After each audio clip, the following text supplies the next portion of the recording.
이튿날 그들이 베다니에서 나왔을 때에 예수께서 시장하신지라 멀리서 잎사귀 있는 한 무화과 나무를 보시고 혹 그 나무에 무엇이 있을까 하여 가셨더니 가서 보신즉 잎사귀 외에 아무것도 없더라.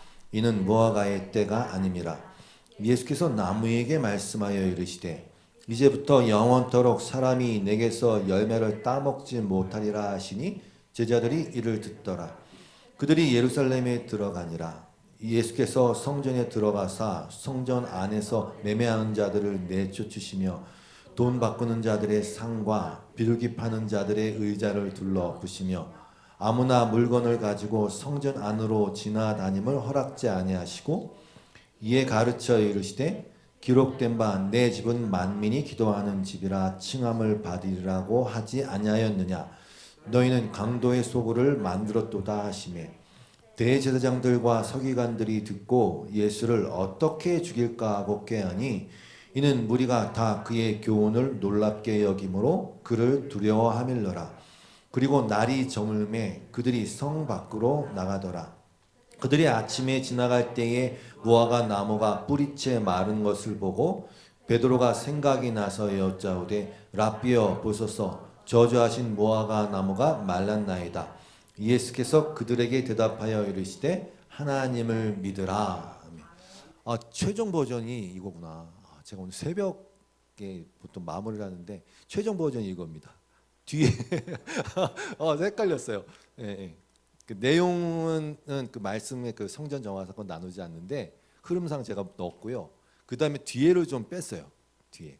아무튼 오늘 본문에는 두 가지 사건이 등장합니다. 무화과 나무를 저주하시자 그 잎이 마른 사건과 그 중간에 성전 정화 사건이 등장합니다. 사실 이 두 사건은 같은 메시지예요. 성전이 뭐 하는 곳입니까? 그 당시에만 해도 구약 시대니까 희생 제사가 열심히 드려지는 곳이죠.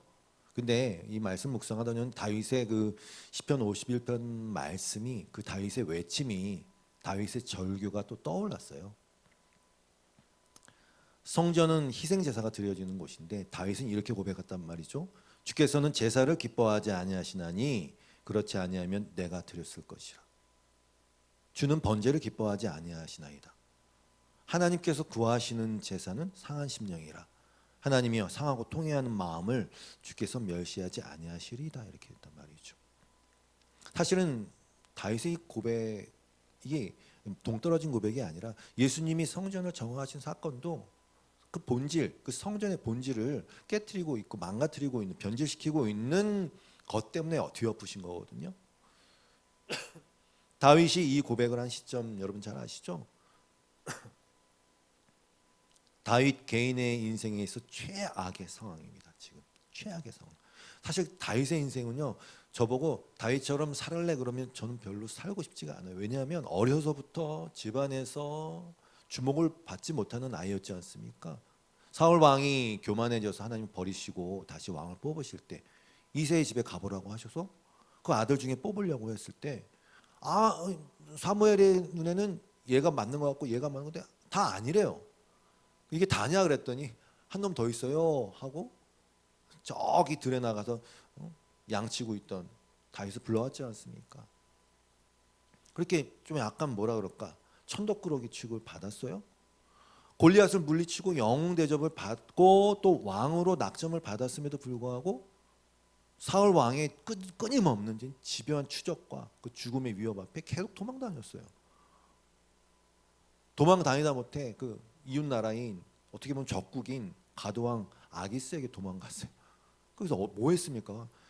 제가 올해의 연기 대상은 다윗에게 줘야 돼. 사무엘상 21장 13절을 제가 그냥 읽어볼게요. 표준 세번역이에요. 그게 왜냐면 다윗의 유명세가 이게 소문이 났을 테니까 그 아기스의 신하들은 탐탁지 않죠. 제가 뭐 호랑이 새끼를 왜 데리고 오나. 그럼 다윗이 이렇게 했어요. 그는 그들이 보는 앞에서 미친 척을 하였다. 근데 연기를 잘했단 말이죠. 그들에게 잡혀 있는 동안 그는 미친 사람처럼 행동하여서 뭘 보통 합니까? 머리에 꽃을 꼽든지 뭐 문짝에다 극적극적 한단 말이죠. 알 수 없는 내용을 막 아무렇게나 글자 극적극적거리고 그 다음에 침을 흘려야죠. 수염에 침을 질질 흘리기도 했단 말이죠. 왕이 돼서도 자기 친자식인 압살롬에게 정말 치욕스러운 배신을 당했어요. 아우 너무 묘사하기도 싫은 그런 일을 당했지 않습니까? 그런데 사실 그의 인생이 조금 그의 고백과는 달리 사망의 음침한 골짜기가 많았던 것 같은데, 그것보다 사실 더 비참함은 사실 이 고백, 오늘 방금 읽었던 51편을 고백할 그 당시였어요. 정말 본인은 그렇게 생각 안 했지만 나단 선지자가 깨워주기 전까지는 그 생각을 못했지만 정말 칠흑 같은 어둠의 시기였어요. 충성스럽기로 둘째 가기가 서러운 그 충신 우리야, 그 장군 우리아의 아내 바세바를 빼앗았잖아요. 그리고 감추기 위해서 진짜 치열한 전쟁터에다가 딱 우리아를 집어넣고 나머지 다 빠져. 그리고 죽였잖아요. 정말 대단한, 이건 정말 치사한 것 같아요. 근데 아무 일 없었다는 듯이 다시 일상을 살았고 그랬단 말이죠. 물어보고 싶어요. 정말 그때 왜 그랬습니까? 바세바가 눈부시게 아름다워서 그랬습니까? 근데 여러분 이거 한 가지 명심하고 계셔야 돼요. 사람은 한순간이에요. 여러분이 살인죄를 안 저지르고 여러분이 강간범이 안 되고 도둑놈이 안 된 거가 정말 여러분의 인격과 수양이 잘 돼서라고 생각하죠? 저는 아니라고 생각하는 일인입니다. 여러분의 기질은요 하나님이 주어서 태어났거든요. 그러니까 욱해갖고 막 쫓아가도 자동차 막 박아버리는 사람들이 있죠. 여러분은 안 그렇죠. 일단은 하나님이 그런 기질을 좀 덜 주셔서 그래요. 사람은 한순간이에요. 한순간이에요. 나단이 와서 그 다윗의 파렴치함을 폭로하고 그때 시편 51편을 고백했어요. 다윗은 상상할 수 없는 범죄를 저질렀음에도 불구하고 정말 태연한 일상을 살았고요. 거기서 뭐 했겠어요? 제사 드렸어요. 거기서 뭐 했겠어요? 예배했어요. 거기서 뭐 했겠어요? 하나님을 찬양하라 그랬겠죠, 백성들한테. 근데 나단의 그 얘기를, 그 비유를 섞인 그 질타를 듣고 다윗에게 소위 말하는 현타가 왔단 말이죠. 순간 모든 것이 보였단 말입니다. 그리고 고백한 게 그 내용 쫙, 나는 깨어진 자구나. 사실은 내가 반역자고 내가 죄인인데 그냥 일반 죄인이 아니라 그 죄가 항상 내 앞에 있는 자구나. 그리고 그 죄가 항상 나를 고발하는 상태구나. 확 깨달아졌어요. 확 깨달아진 거예요. 내가 죄악 중에 출생한 자구나. 난 정말 답이 없는 존재였구나라는 것을. 그 전까지는 조금 알았겠죠.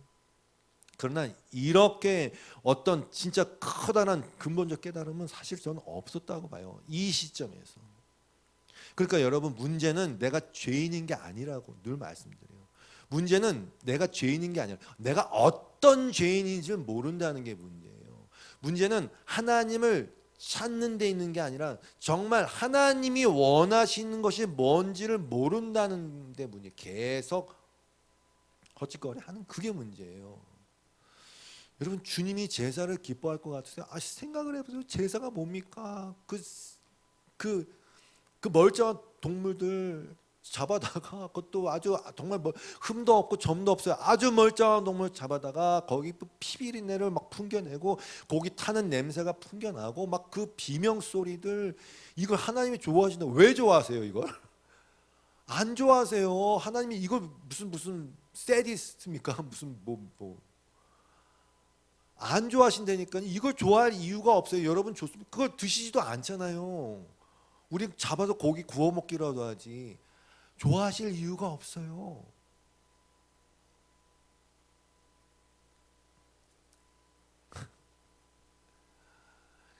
다윗이 그래서 뭐라 그랬냐면, 보소서 주께서는 중심이 진실함을 원하시오니, 그 다음 구절이 저는 참 뭐가 확 와닿았어요. 중심이 진실함을 원하시오니 내게 지혜를 은밀히 가르치시리이다, 이런 말을 했단 말이에요. 무슨 얘기겠어요 갑자기? 중심 진실한, 사람이 정직해야 된다, 이런 그러면 모르는 사람이 누가 있어요? 근데 다윗이 얘기했단 말이에요. 내게 지혜를 은밀하게 가르쳐 주시옵소서. 그러면서 얘기한 게 그 얘기.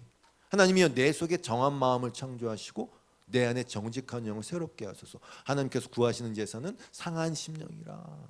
상한 심령이라.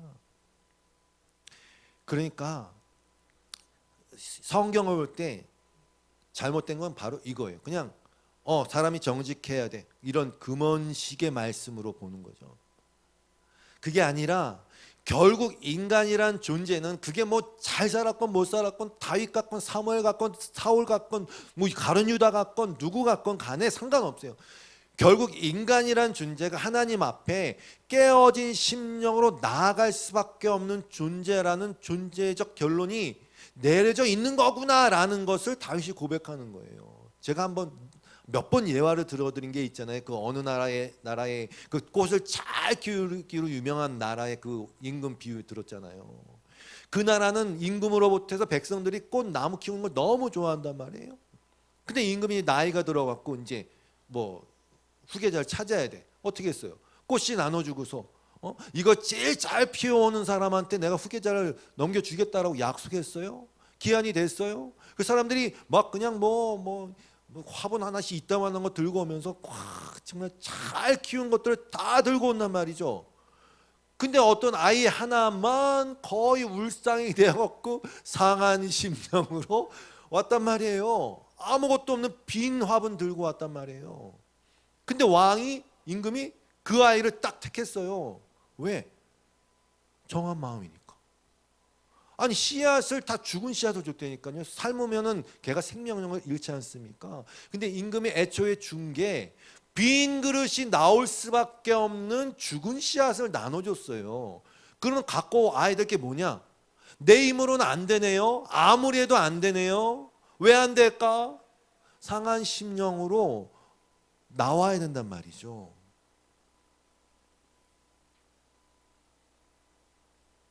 근데 다 피워갖고 막 자랑하고 있으니까 임금이 보기에 얼마나 한심하겠어요. 근데 그거를 우리가 한 거예요. 특히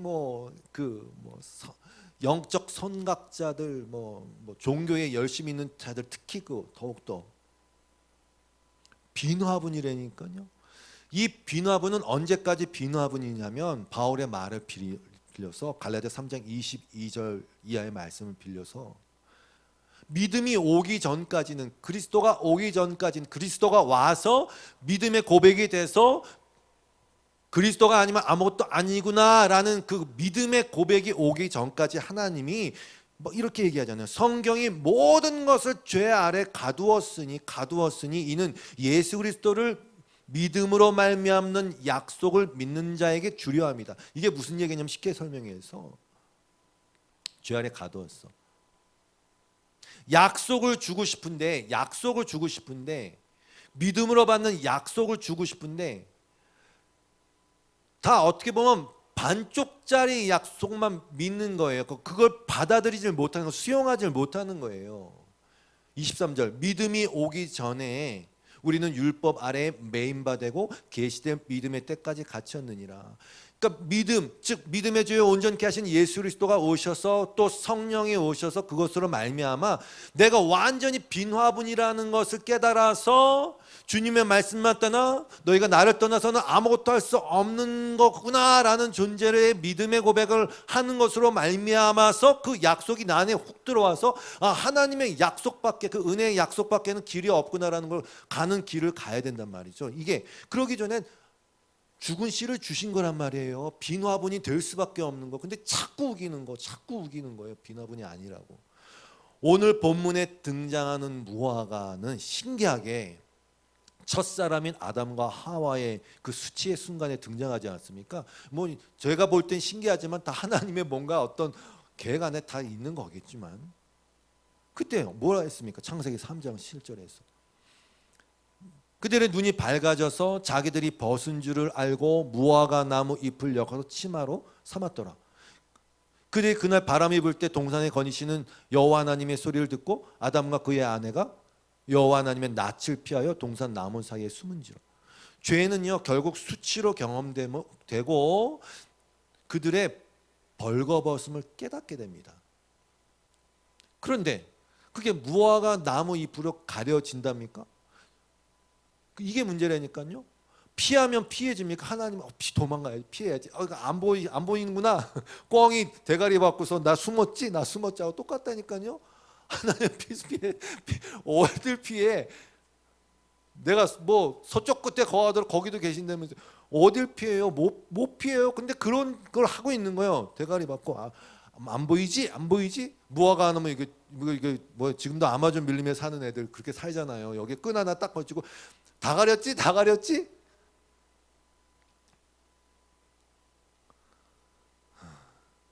그 왜 먹지 말란 열매 먹었느냐는 하나님의 질문에 그냥 둘러대는 거죠. 계속 둘러대는 거죠. 계속 무화과 치마 해보면서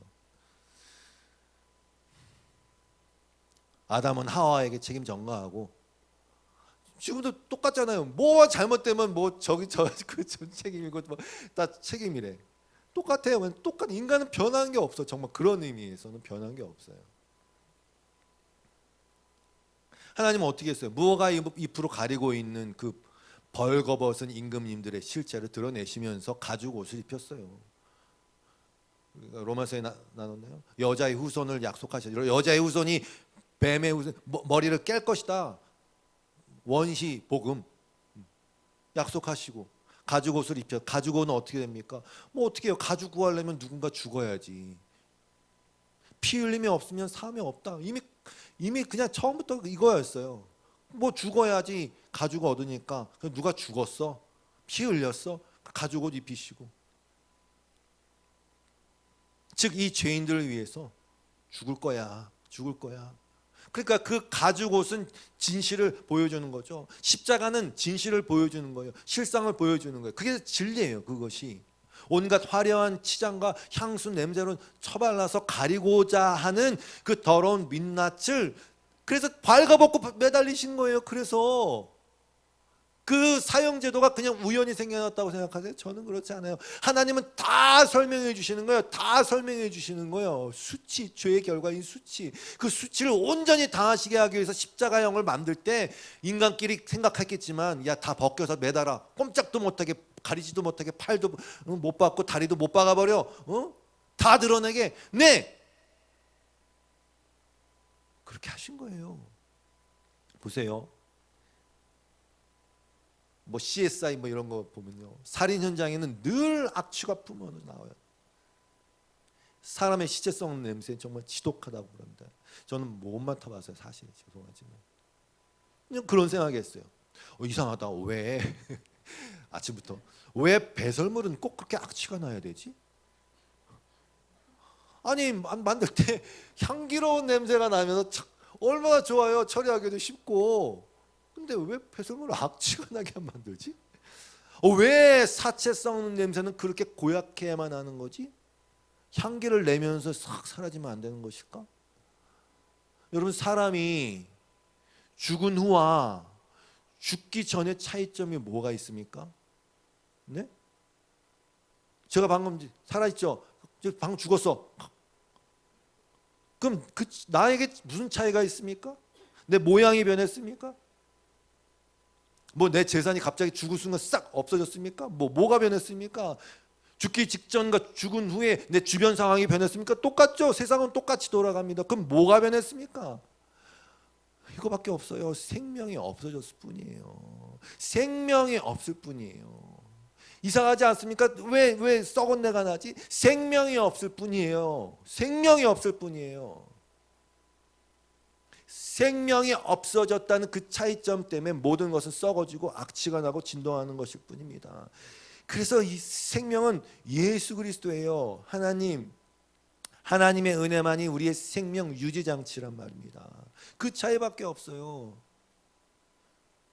그리고 더 나아가서 그 생명이 사모가 맨날 그래요. 옛날에는 예쁜 게 예쁘게 생겨 예뻤는데 지금 나이가 들어서 보니까 그냥 젊음 자체가 예쁨이네 그런 거예요. 생명 자체가 아름다움이에요. 그 생명은 예수 그리스도예요. 예수 그리스도의 아름다움이고 그 아름다움이 우리에게 덧입혀져서 우리도 아름다운 존재가 될 거예요. 지금도 아름다운 존재지만 그게 우리가 입어야 할 옷이고 우리 자신의 아름다운 얼굴이 될 것이고 우리의 오묘하고도 깊은 이름이 될 것이고 우리의 나의 나됨이 될 것이에요. 생명이 있고 없고의 차이일 뿐이에요. 그러니까 우리가 맨날 역사 교과서에서 뭐 문화의 4대 발원지 뭐 이런 거 하면서 이 역사가 뭔가 계속 발전되고 뭔가 중흥되어져 가고 나아지는 거라고 생각하지만 역사는 그냥 거대한 무덤일 뿐이에요. 몇 번 말씀드려요. 거대한 무덤일 뿐이에요. 왜? 모두 죽었고 모두 죽을 테니까. 어렵잖아요. 천년이 하루 같은, 천년이 하루 같은, 이것도 어렵지 않아요. 여러분 다큐멘터리 자주 보시지 않습니까? 풍광이 좋은 사계절을 한 번에 쫙 보이게 하기 위해서 봄, 여름, 가을, 겨울을 1분 안에 30초 안에 쫙 보여준단 말입니다. 그거 똑같아요. 천년이 하루 같고, 뭐 천년이 하루 같겠습니까? 만년이 하루, 100만 년이 하루 같은 하나님의 눈에는 뼈다귀밖에 안 보이는 거예요. 사실은 이 인간의 역사 지구를 보면 그 에스겔 골짜기에 뼈다귀가 맞다니까요. 저를 10년인지 20년인지 모르겠지만 돌렸어. 1초 30초에 착 돌렸어. 난 여기 뭐가 서 있겠어요? 뼈다귀.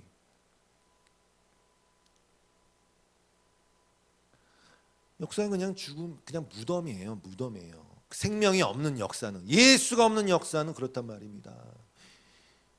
이 죽은 자인데 죽은 자임을 가리기 위해서 수많은 화려함으로 치장하죠.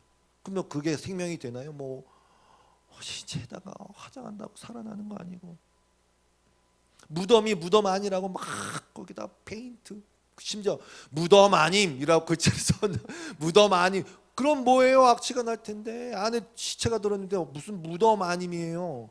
근데 죄의 본질은 바로 그 짓이라는 거예요. 바로 그거. 에스겔 13장 10절 이하에 보면 하나님 또 이렇게 책망하시면 이런 얘기를 하세요. 내가 이렇게 그들을 치는 까닭은 그들이 내 백성을 잘못 인도하였기 때문이다.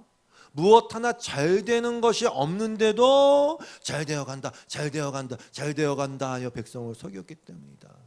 내 백성이 담을 세우면, 저는 이렇게 묵상해서 인간이라는 존재가 두려움과 자기 자신을 내 스스로의 힘으로 지켜야 되기 때문에 어떤 뭐 군사력에 담을 세우고 국경을 세우고 가정에 담을 세우고 뭔가 나를 건들 수 없는 법에 담을 세우잖아요. 담을 세워요. 그러면 이들이 어떻게 했냐? 그 위에다 회치를 하는 자들아, 내가 이렇게 그 담과 그것을 회칠한 자들에게 내 분노를 다 쏟고 나서 너희에게 말할 것이다. 그 담은 사라졌고 막힌 담을 허셨다는 의미가, 그리스도가 막힌 담을 허셨다는 의미가 물론 긍정적 의미에서 하나님과의 막힌 그 죄의 담을 허물었다는 것도 되고, 네거티브한 의미에서는 우리가 우리 스스로 지키기 위해서 나 자신을 지키기 위한 수많은 수단 것들, 그런 것들을 간구했던 그것이 없어도 된다는 의미에서 막힌 담을 허문 거 아닙니까? 그 담은 사라졌고 그것을 회칠한 자들도 다 사라졌다. 예루살렘을 두고 예언한 이스라엘의 예언자들과 전혀 평화가 없는데도 예루살렘에 대하여 평화의 환상을 본 사람들이 사라졌다 할 것이다. 나 주 하나님의 말이다.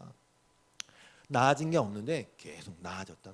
평화가 없는데 야 평화 줄 수 있어. 뭐 세계 평화를 이룰 수 있어. 평화를 줄 수 있어. 그거 다 사라졌다. 예수님도 똑같은 분노를 쏟아내셨지 않습니까?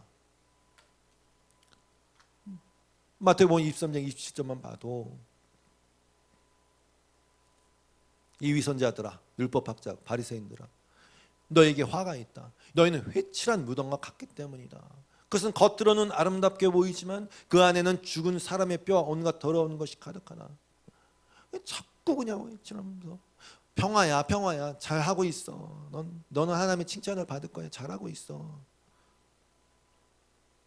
그러니까 참 기가 막힌 것은 예수님이 지상에 오셔서 첫 번째로 하신 설교의 딱 두 구절이 그냥 전부 메시지의 전부예요.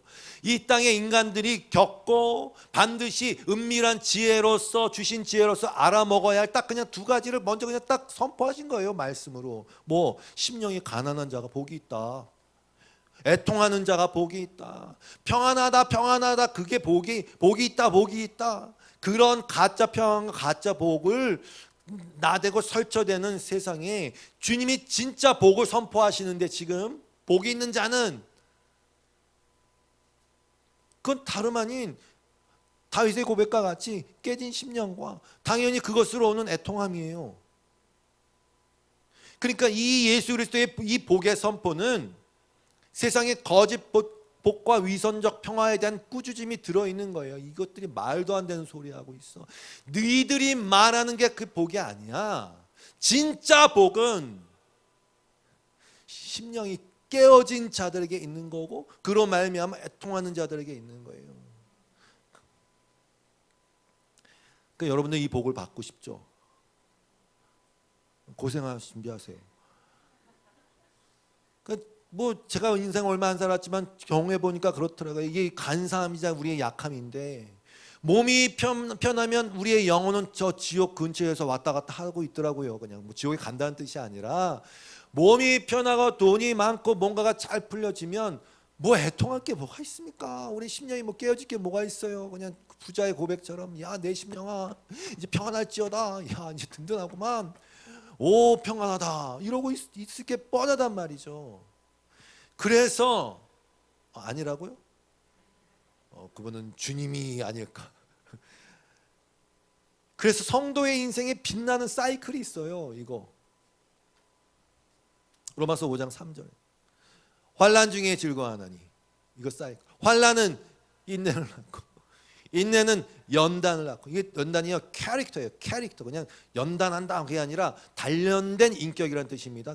연단을 낳고, 연단은 소망을 낳아요. 근데 여러분 잘 보세요. 이거는 뭐 세상의 법칙은 되게 비슷해요. 다들 그런 어떤 모티베이터들, 뭐 동기부여자들, 뭐 그런 연설가들이 얘기하죠. 너 어려워? 참어. 참으면 네가 더 단단해질 거야. 그리고 반드시 기회가 온다. 소망이 있어? 너 망한 거 아니야? 비슷하죠? 달라요. 왜? 그건 그냥 썩어질 소망인데, 성도에게는 그 환난이 인내를 낳고, 인자는 단련된 인격, 캐릭터를 낳고, 거기서 나오는 진짜 다윗과 같은 고백의 소망이 있단 말입니다. 다윗과 같은 고백의 소망. 이 소망은 뭐냐? 인간의 썩어질 개선과 어떤 잘됨, 그런 거짓 복, 거짓 평안에서 오는 소망이 아니라 하나님의 사랑이 부어지는 거예요. 이 단어가 굉장히 중요해요. 부어진다는 것은, 제가 여러분 화분이 말랐어, 그럼 물을 이렇게 확 붓잖아요. 화분은 상관없어, 내가 붓는 거란 말이에요. 그러니까 성도는 이상한 거죠. 막 그래가지고 아무것도 안 되고 못 갔는데, 일단 딱 한 가지, 하나님의 사랑이 막 그냥 부어지고, 성령으로 말미암아, 성령으로 사랑이 막 부어져서 진짜 이 세상의 소망은, 이 세상을 향한, 이 세상으로부터 나오는 소망은 점점 힘을 잃게 되는데, 하나님의 사랑이 부어짐으로 말미암아 오는 진짜 소망, 그리스도와 하나 되는 소망, 정말 나는 아무것도, 기도했지만 아무것도 아닌데 이 존귀한 하나님의 자녀로서 하나님의 영광에 참여하는 소망, 저 하늘나라 본향을 향한 소망, 이런 소망들이 점점 그 사랑의 부으심으로 말미암아 우리 가운데 막 발현된단 말이죠. 그 환난이라고 똑같은 환난이 아니고, 인내라고 똑같은 인내가 아니에요. 비슷한 과정을 겪을지라도. 오늘 본문에 주님께서 무화과 나무를 저주하시는 모습이 나와요. 근데 참 정말 놀라운 대조가 보이지 않습니까? 우리는 그 전날을 알아요. 막 수많은 대중들의 환호와 뭐 당장이라도 뭐 왕에 앉혀갖고 뭐 진수성찬이라도 막 대접하면서, 근데 예수님이 거기 나와 버렸단 말이죠. 그리고서 그 다음날 와갖고는 뭐 하십니까? 배고파서 무화과 나무를 뒤적거리고 있는 거예요. 그러니까 뭘 보여주냐면, 야 대중의 환호에 속지 말어. 근데 성도도 비슷해요. 뭔가 좋긴 해, 막 좀 알아주고 하면 좋은데, 근데 결정적으로는 내 영혼이 거기서 배부름을 얻지 못해요. 그걸로 만족이 안 된다는 걸 너무 잘 느껴요.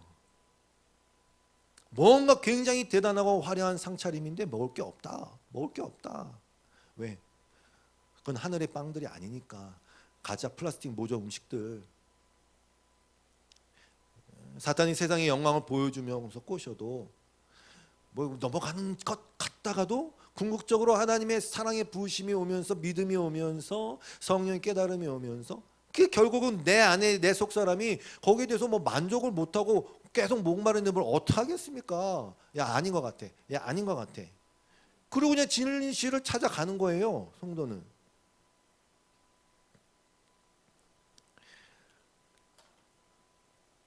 예수님이 시장 가셔서 찾다가 그거 보여주는 겁니다. 야 군중의 하나에 속지 마. 시장 가셔서 찾다가 무화과나무를 보시고 뭐가 있을까 보신즉 잎사귀에는 아무것도 없어.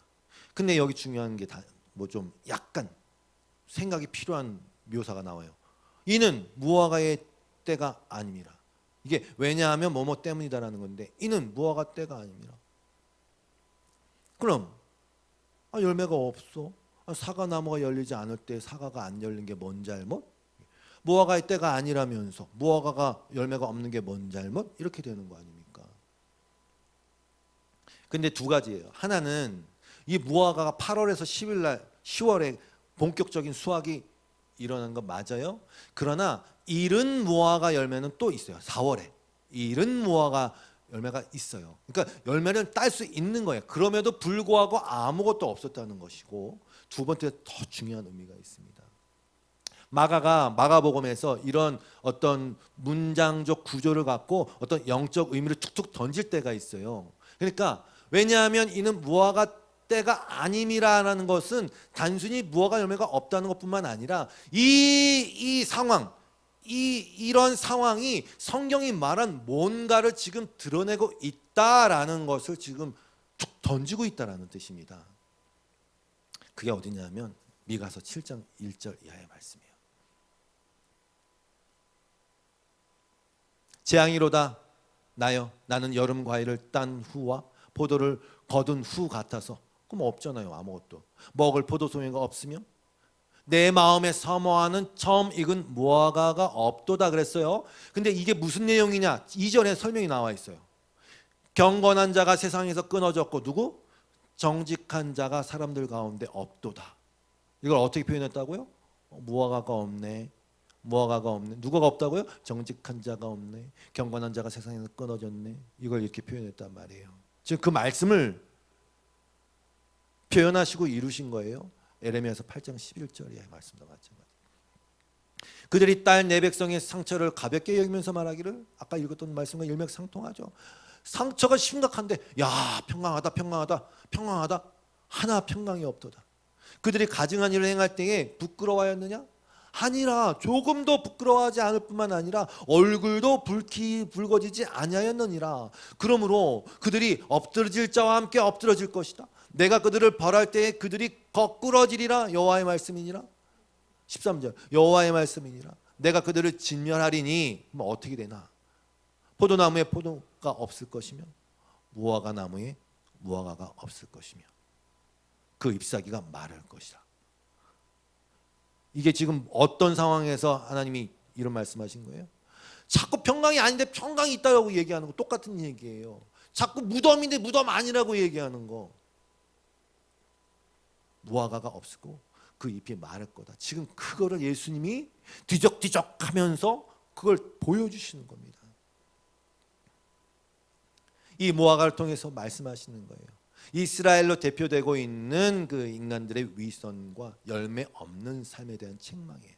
성전 정화 사건도 마찬가지예요.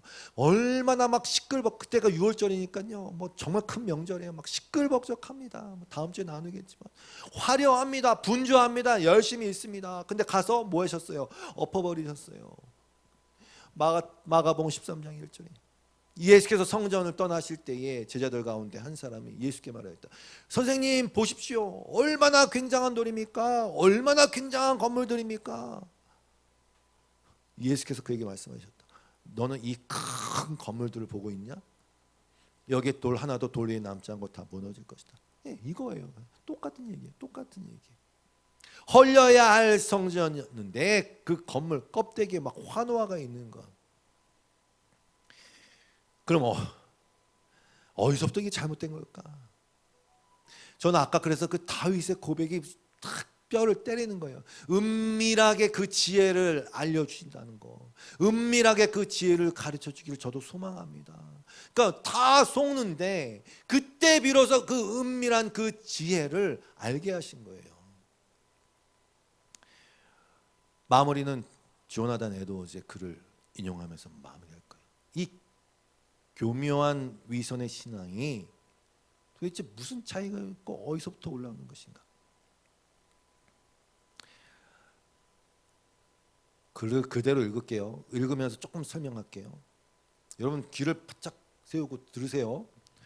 지금 모든 문제는 지금 뭡니까? 잎사귀밖에 없는 무화과 막 건축물, 화려한 건축물에 막 그렇지만 뒤집어 엎으신 그 성전 뭡니까? 다 그 위선에 관한 겁니다. 껍데기. 위선자들도 복음에 속한 놀라운 일들과 자신의 아들을 보내신 하나님의 위대한 사랑과 죽기까지 죄인들을 사랑하신 그리스도의 사랑과 그리스도께서 값주고 사시고 성도에게 약속하신 위대한 일에 대하여 들었을 때, 누가 위선자가 들었을 때 그것도 이런 내용들이 생생하고 유창하게 제시되는 것을 들었을 때, 뭐 유명한 사람이 막 말 잘해갖고 막 들었을 때 누구에게? 위선자들이 그들은 큰 기쁨이 생기게 되고 마음이 흥분될 수도 있다. 반응이 똑같단 말입니다.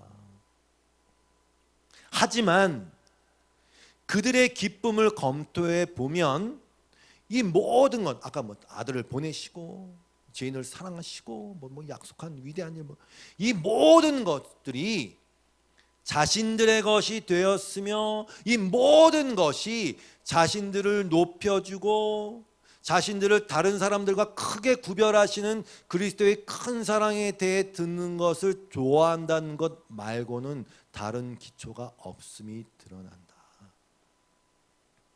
왜냐하면 위선자들이 가진 자아사랑과 심지어 교만이 위선자들로 하여금 다른 사람들과 크게 구별되는 것에 감동을 받게 하기 때문이다. 그래서 제가 종종 말씀드리는 거예요.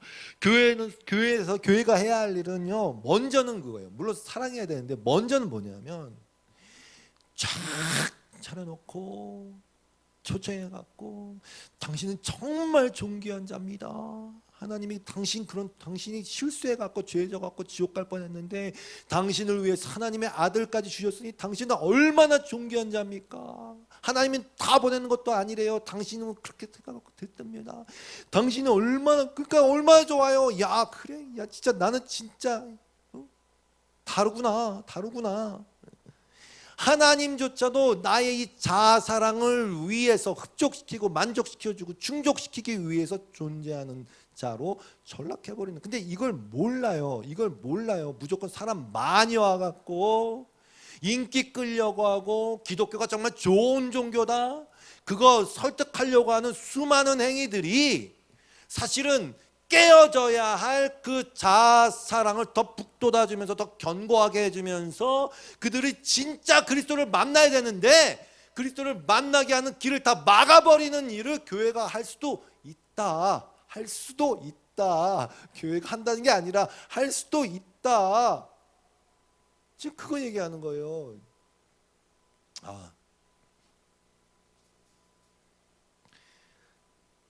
그런 감동을 받게 하기 때문에 좋아하라 하는 거예요. 위선자들도 자기 자신들이 영적으로 좋은 상태에 있다고 확신하고 그런 가르침을 좋게 느끼고 하나님과 그리스도께서 얼마나 자신들을 소중하게 여기셨는가에 대해 듣는 것을 가장 기뻐하는 것은 놀랄 일이 아니다.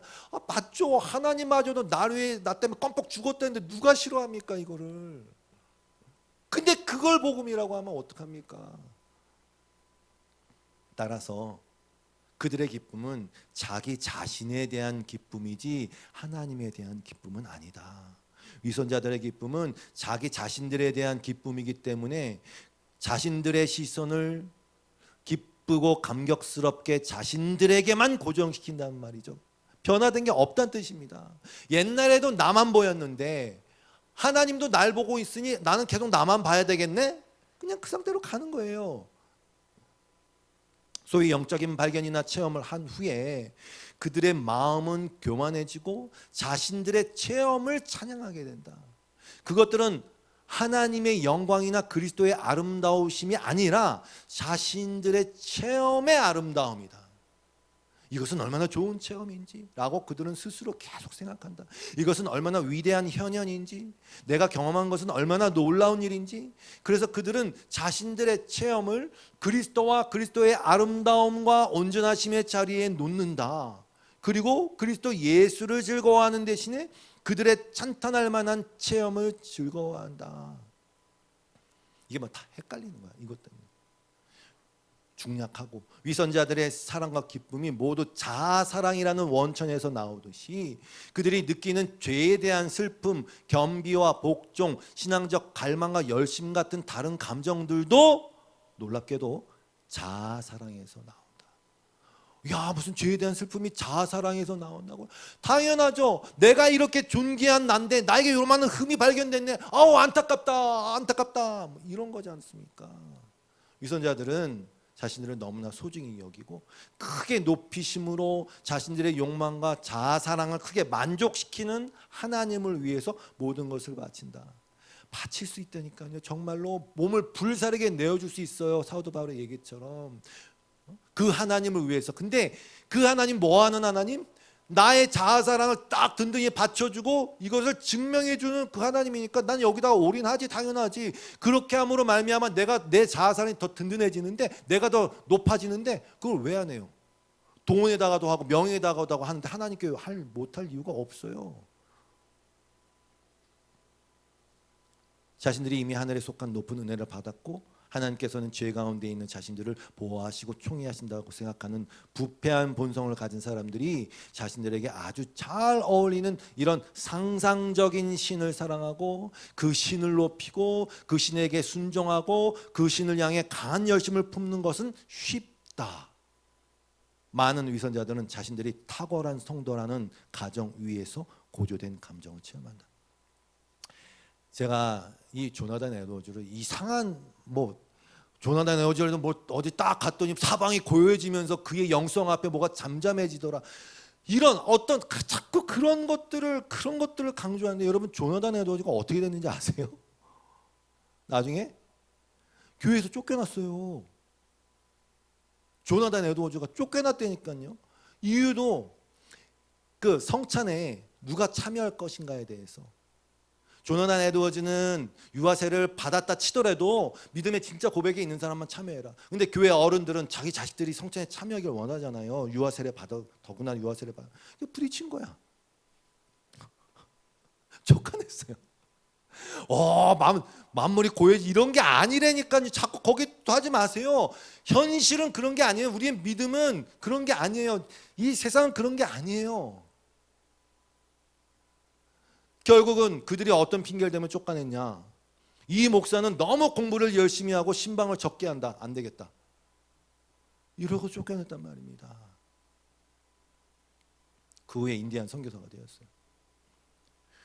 성도 여러분, 이 조나단 에드워즈는요, 정말 최고의 영성가 맞아요. 그리고 최고의 신학자고 최고의 목사고 말든 맞아요. 그래서 인용한 겁니다. 저보다 훨씬 나은 분이니까.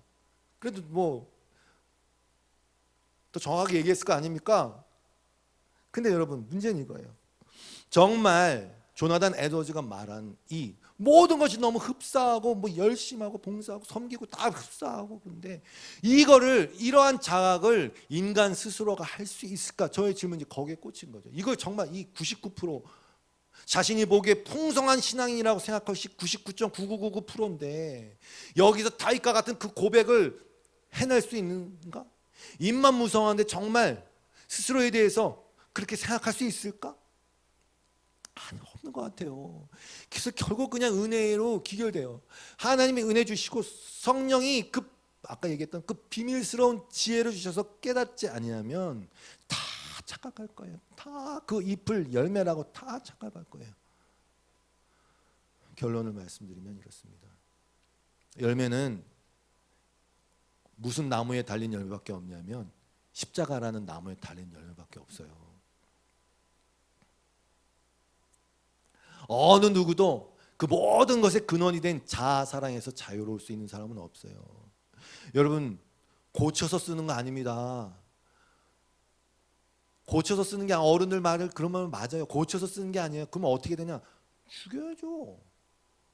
십자가에 못 박았나니, 내가 그리스도와 함께 십자가에 못 박힌, 그거는 그냥 미사오고가 아니에요. 너무 본질적이고 너무 정확한 얘기예요. 이 자아사랑은 누가 뭘 어떻게 해? 방법 없어요.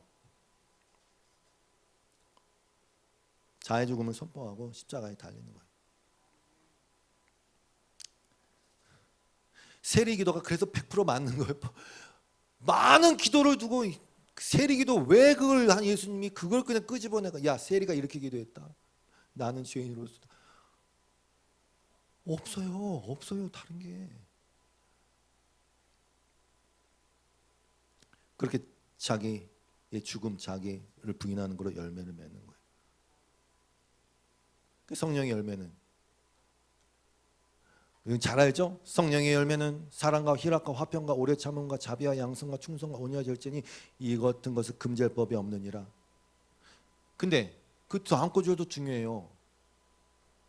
그리스도 예수의 사람들은 육체와 함께 그 정욕과 탐심을 십자가에 못 박았느니라.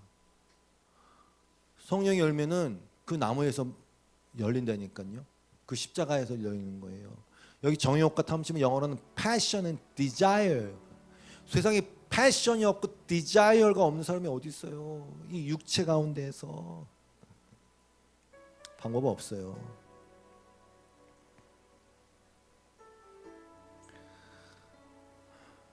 갈라디아서 6장 7절의 말씀입니다. 스스로 속이지 말아라. 하나님은 업신여김을 받지 아니하나니 사람이 무엇으로 심든지 그대로 거두리라.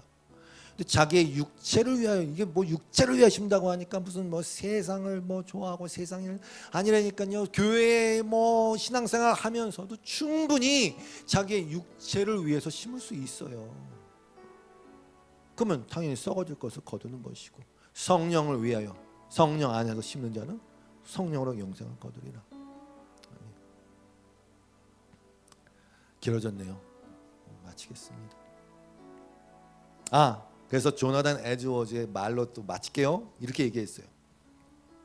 진정한 성도는 하나님 안에서 자신이 누리는 유익을 즐거워하며 그리스도가 자신의 소유가 되었음을 기뻐한다. 당연히 기뻐하죠. 그런데 성도에게도 유익을 기뻐할 만한 충분한 이유가 있지만, 이런 유익은 성도가 체험하는 가장 큰 기쁨의 원천이 아니다. 그럼 기쁨의 원천은 뭐냐? 성도는 먼저 스스로 영광스럽고 탁월하신 하나님을 즐거워한다. 그 후에 부차적으로 그렇게 영광스러운 하나님이 그들의 하나님이라는 사실을 즐거워한다.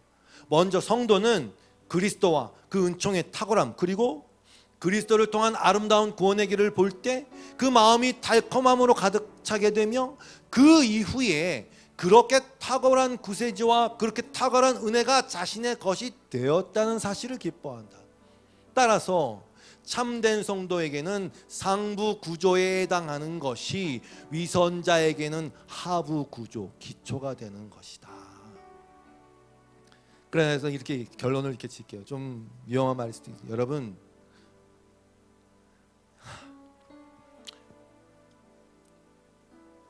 나 없어도 하나님은 하나님이세요.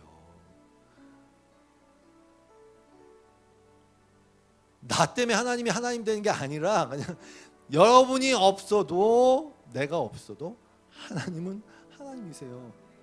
그리고 이런 말 해도 될지 모르겠지만, 내가 진짜 죄인이라 난 지옥 가야 되지 가고 잘 새겨 들으세요. 뭐 이렇게 문이 있어. 지옥문 내가 정말 여기가 맞아. 지옥문에 이렇게 서 있는 사람이 천국 갑니다. 나는 당연하지. 천국.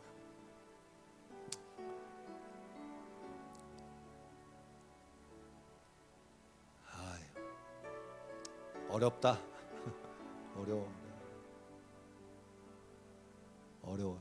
어려운 것 같아요.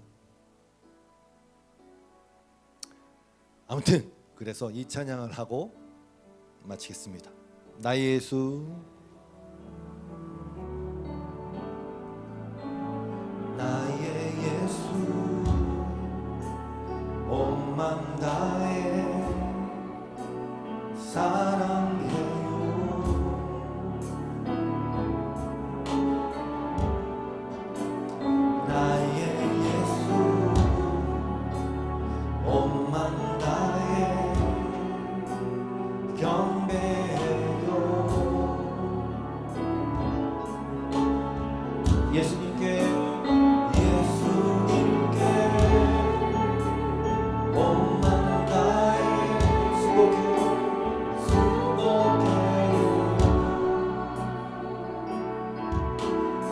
영원토록 잘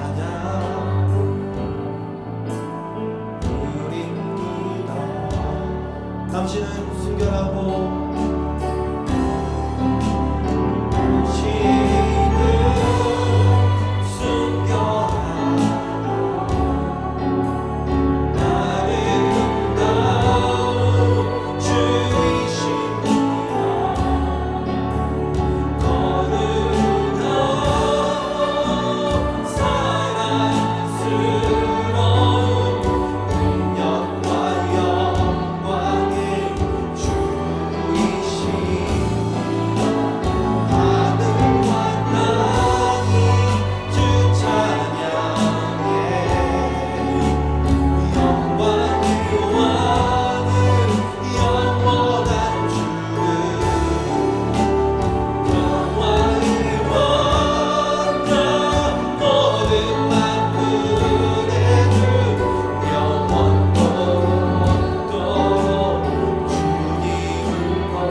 하나님, 만물이 주에게서 나오고 주로 말미암고 주에게로 돌아갈 것입니다. 영원히 주의 이름을 찬양합니다. 이 세상 하나님이 없는 것 같이 보이고 너무 그것을 당연시 여기는 세상 가운데 살 때에, 우리가 때론 낙담함과 절망 가운데 처할 때에 하나님 아버지 우리에게 하나님의 사랑을 부어주시고 성령으로 말미암아 그 지혜로운 은밀한 그 지혜를 우리에게 부어주셔서 참 소망 가운데 주님을 기뻐하는 자로 살게 하여 주시옵소서.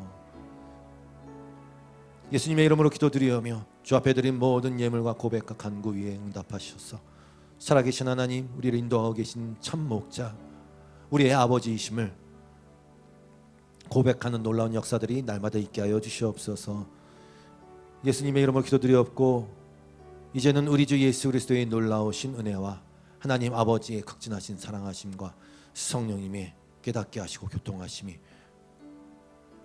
오늘도 살아계신 생명이신 하나님 아버지를 예배한 모든 예배자들 위에 이 교회 위에 영원토록 함께 하시기를 간절히 축원하옵나이다. 아멘.